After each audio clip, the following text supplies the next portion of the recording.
आणि श्राद्ध धर्म त्या ठिकाणी पूर्ण झाल्यावर आत्मदेव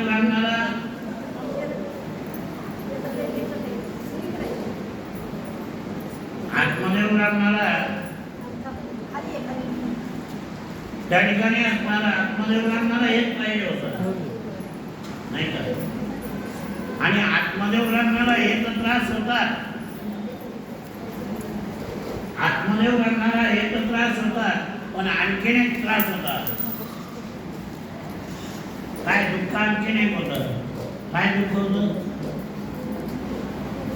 आत्मदेव लागणारा संतती नव्हती, हे दुःख होतं. आत्मदेव लागणारा संतती नव्हती म्हणून आत्मदेव मंदिरात गेले आणि विचार करायचे.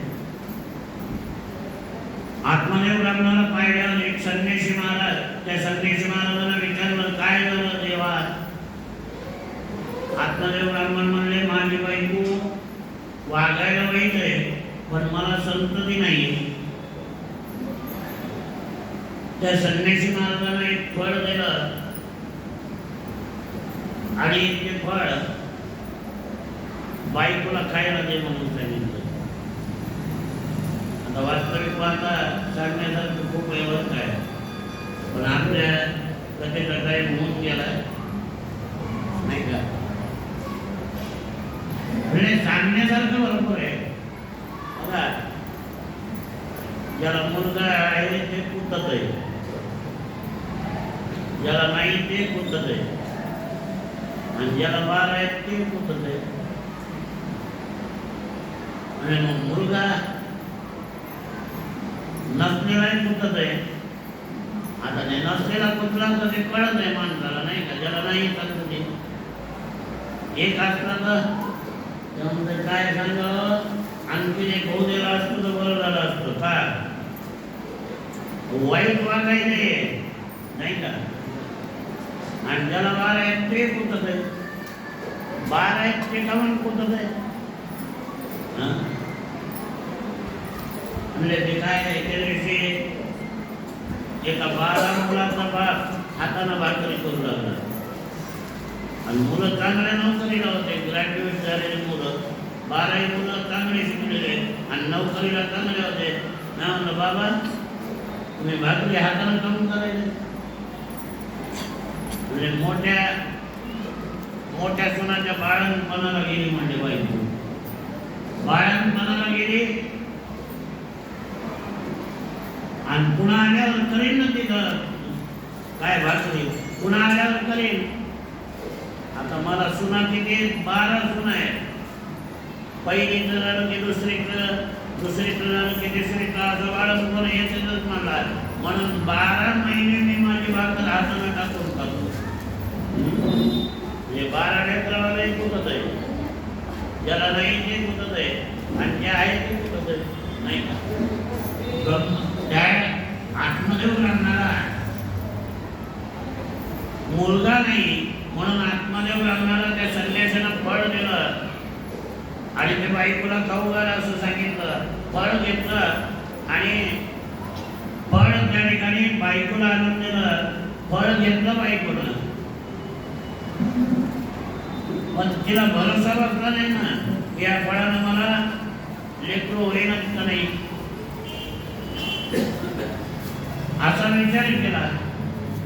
आता ही वाईट बघणारी बाई होती, तिला फळ खाल्लं नाही. कशामुळे खाल्लं नाही? तिला विचार पडला. काय विचार पडला? समजा मी जर हे फळ खाल्लं, काय विचार करायला, मी जर हे फळ खाल्लं आणि गावात चोर आले तर मला फळ जाईल का? मी बरोबर राहिला मला फळ जाईल का? फळ कशानं नाही. समजा मी एक फळ खाल्लं आणि गावात आग लागली, आता कशामुळे झालं ना, पण ही वाईट फळ झाली पाहिजे ना. तुझा विचारच करा, गावात आग लागली तर मला फळ का कसं यावं असा विचार करायची. आणि असा विचार करून तिनं ते फळ नालीमध्ये टाकून दिलं. नालीमध्ये ते फळ वाहत वाहत पाण्याबरोबर वाहत वाहत गेलं आणि ते फळ कोणी खाल्लं? गाईनं खाल्लं. ते फळ गाईनं खाल्लं, इकडेही गरोदर असण्याचं नाटक करायली. काय केलं? गरोदर असण्याचं नाटक काय केलं? पोटाला उश्या बांधल्या आणि गरोदर असण्याचं नाटक करायली.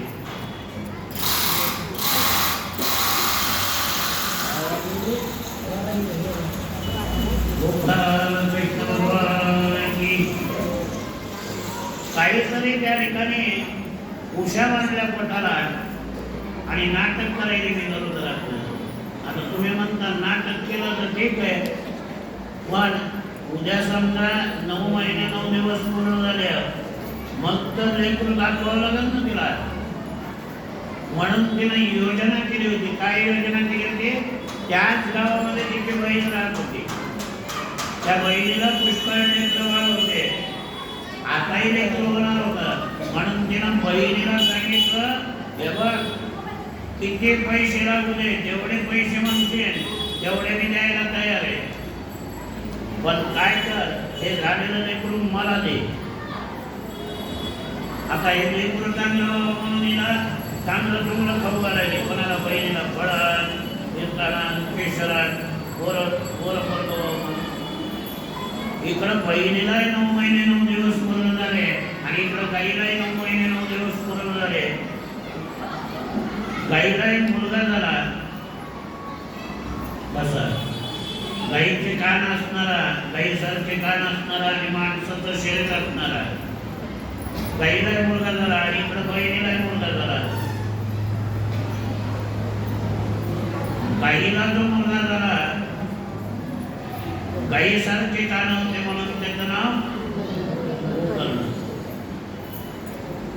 आणि बहिणीपासून जो भेटत घेतलेला आहे